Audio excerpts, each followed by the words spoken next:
So we've got this precious human rebirth. We're using it for the 8 worldly concerns, to have praise and avoid blame, to have happiness and not to have suffering, to gain things, not to lose things, like this. We're reaching out mentally grasping onto what we perceive as having the ability to give us happiness and not to give us suffering. But then, maybe this is a good example. Being Easter, you have 40 Easter eggs, big Easter eggs, because you have a large family. You were given a lot of Easter eggs, and you start to eat Easter eggs, this one, and you think, oh, it's so delicious, I love it. And then you start to eat the second one, then the third one, and the fourth one.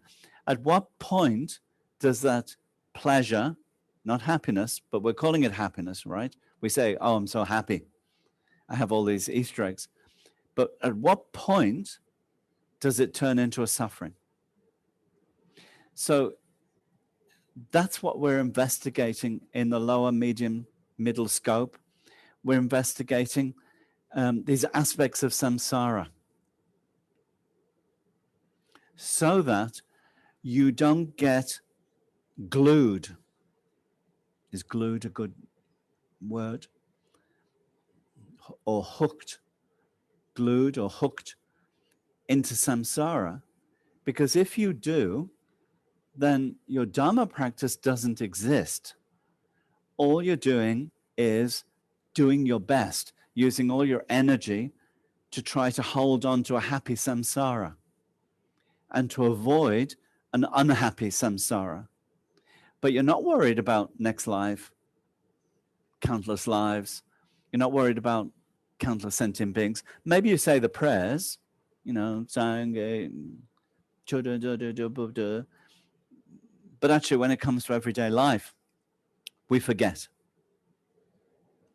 So the Lamrim is there to remind you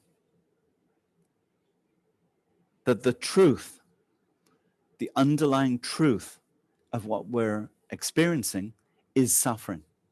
So we have the Four Noble Truths pointing out the truth, that if you have a wise mind, you're going to realize this. This is not just for Buddha, not just for Manjushri, not just for Tara, but it's for everybody. That when you reach a certain state of mind, you will realize this as the truth.